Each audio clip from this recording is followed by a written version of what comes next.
বৃষ্টি ফুরিয়ে গেলে ছাতাটাকেও বোঝা মনে হয়। কলমের কালি ফুরিয়ে গেলে ময়লার ঝুড়িতে স্থান পায়। বাসি হয়ে গেলে প্রিয়জনের দেওয়া ফুলটাও পরের দিন ডাস্টবিনে পাওয়া যায়। পৃথিবীর নিষ্ঠুর বাস্তবতা হলো, আপনার উপকারের কথা মানুষ খুব বেশি দিন মনে রাখবে না। নিদারুণ সত্য হলো, কারো কাছে আপনি কতটা গুরুত্ব পাচ্ছেন এটা নির্ভর করছে ঠিক কতদিন আপনি কারোর জন্য কিছু করার সামর্থ্য রাখেন। এই বাস্তবতা আপনি মানলেও সত্য, আর না মানলেও সত্য।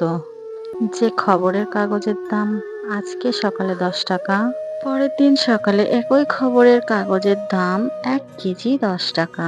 একাডেমিক লাইফে বছরের শুরুতে যে বইগুলো আপনি ভীষণ গুরুত্ব সহকারে কিনে আনেন, বছর ঘুরতে না ঘুরতেই সেই বইগুলো আপনি কেজি দরে বিক্রি করে দেন। এভাবেই সময়ের সাথে সাথে নাম কমে যায় সবার, সবকিছু।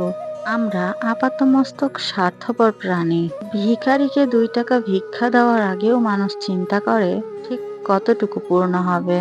ভিখারিকে ভিক্ষা দেওয়ার আগেও মানুষ স্বার্থের কথা চিন্তা করে। স্বার্থ ছাড়া ভিখারিকেও ভিক্ষা দেয় না। এত কিছুর পরেও চলুন না একটু হেসে কথা বলি, রাগটাকে কমিয়ে অহংকারটাকে কবর দিই। জীবনে প্রত্যাশা যত কমিয়ে ফেলবেন তত সুখে থাকতে পারবেন। কারো জন্য যদি কিছু করে থাকেন তাহলে তা দ্রুতই ভুলে যান। যতদিন এই জিনিসটাকে আপনি মনে রাখবেন তত বেশি অহংকারী হয়ে উঠবেন। আর কেউ যদি আপনার জন্য ক্ষুদ্র কিছু করে তার কথা অনেক বেশি মনে রাখবেন। আর এই জিনিস মনে রাখার মাধ্যমে একজন কৃতজ্ঞতা সম্পন্ন মানুষ হিসেবে নিজেকে গড়ে তুলতে পারবেন।